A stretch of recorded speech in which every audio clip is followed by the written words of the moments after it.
Right now, it's 643-2222. We just heard from Sarah Brooks from the Save Bethesda Foundation. They've raised just over $100,000, just under $120,000 in their efforts to save the Bethesda Center. Justin Bieber, as I'm sure most of you know, has jumped on board to help in the fight. His mom, Patty, who used that center when she was pregnant with Justin. But the Salvation Army seems to be sticking to their guns here when it comes to the deadline, the May 31st deadline. Does it seem to you that the Salvation Army just isn't all that interested in saving Bethesda, the Center for Single Moms here in London? 643-2222, 866-354-TALK, 354-8255. The May 31st deadline seems pretty arbitrary. Why did they pick that out of a hat? And why are they holding so steadfast to it? And why the entire $1.5 million? If the operating costs for the shortfall are close to $300,000, I would suggest if the Save Bethesda Foundation can raise that by the end of the month, by the deadline, then at least it can keep them going for another year while they redeploy and concentrate their fundraising efforts on getting more money. Doesn't that seem to be the more logical, balanced approach rather than the gun-to-the-head model that the Salvation Army is using? 643-2222. Here's Lois in London. Lois, does it seem to you that the Sally Ann just isn't all that interested in the Bethesda Center? Exactly. Your last couple of points are the points I've got written down in front of me. You got show notes, too? I thought I was the only one with them. We're both smart. Yeah. What I was going to say was, since this news first broke about the lack of funds by the Salvation Army for the center, I wondered, where did it come from? I mean, you just don't suddenly get in debt. There's an increasing build-up and you're losing ground. Mm-hmm. The other thing was that I cannot verify what I'm about to say, but about 8 weeks ago when they were doing a news story on the television station, they mentioned that the Salvation Army was having financial difficulty in other areas under their responsibility. So you believe then maybe, just maybe, there is a bit of a conspiracy here that the Sally Ann would just like to wash their hands of this center because they simply don't have enough money. I don't want to use the word conspiracy because everybody gets all spooky. But the lack of action and the lack of interest has been paramountly available. Well, you know, it's shocking to me, Lois, when we invite the Salvation Army onto this program, you would think when one of their centers is spiraling down the drain here that they wouldn't want the airtime, want to come on, tell everybody why this center is important and how they can help. Well, when you see young gals, which they did on the news a week ago, and they're doing everything they can to raise money, but to me, the Salvation Army is showing that they want it to fail. They want it to fail so they can close it. They want it to fail and close it so they can sell it to do something else with the money. I'm really ashamed of them. Truly, I am. Do you think, Lois, that this might affect other fundraising drives by the Salvation Army? Yes, it will. It will for me. It will for me.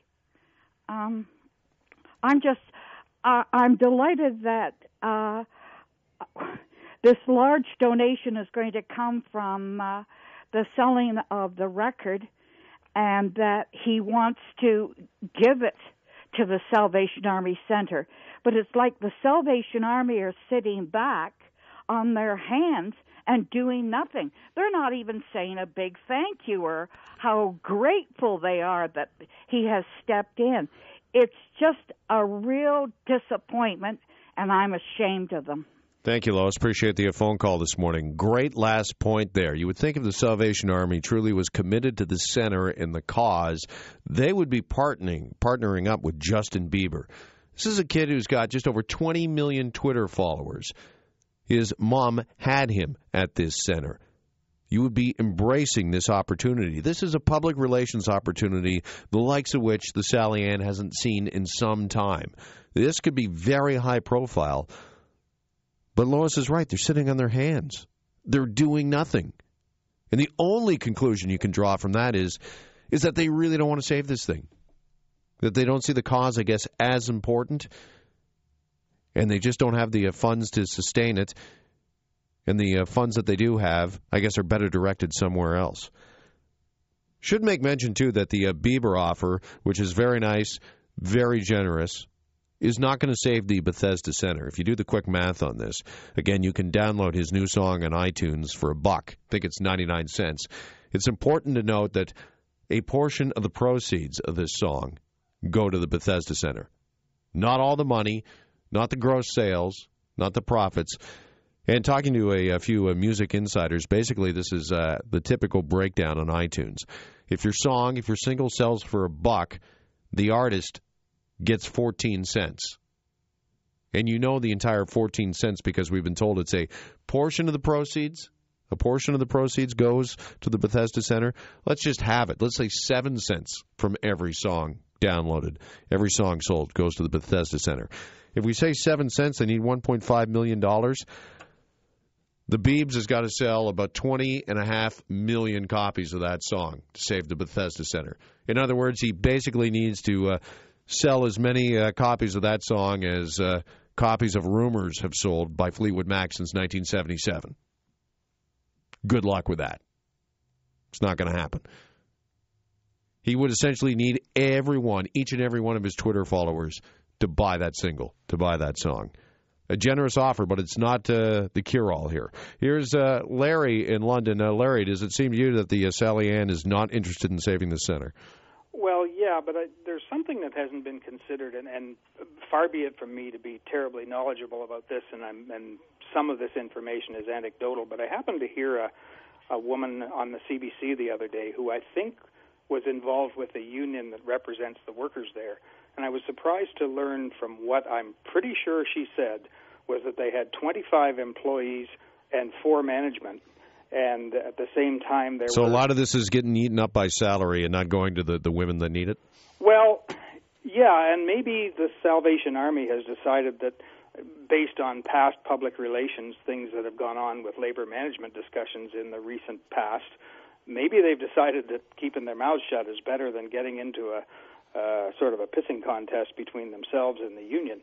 I don't know, and it's unfair of me to say this sort of out of hand, but I happened to hear, and I thought, gee, they said that in the same interview that there were only 3 young ladies expecting kids and 4 who had kids who were there. So now you have 14 people being cared for by 25 plus 4 management. And I'm just wondering if the thing hasn't gotten unwieldy and the Salvation Army, not wanting to back away from what they see as a Christian duty to look after the people, has just gotten themselves between a rock and a hard place. They don't want to get in the midst of a quote-unquote labor dispute here, and you think maybe part of the reason that the public hasn't stepped up as much as they might or could have is the fact that this is seen as a campaign by people just trying to save their jobs?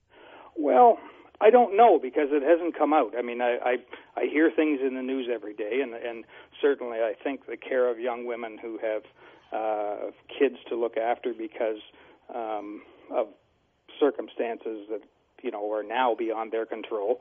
I think it's we have a duty to everyone to try and look after them, but when it comes to a point where it may be financially not feasible under the present structure, there needs to be a change, and maybe the Salvation Army just wants to back away and regroup.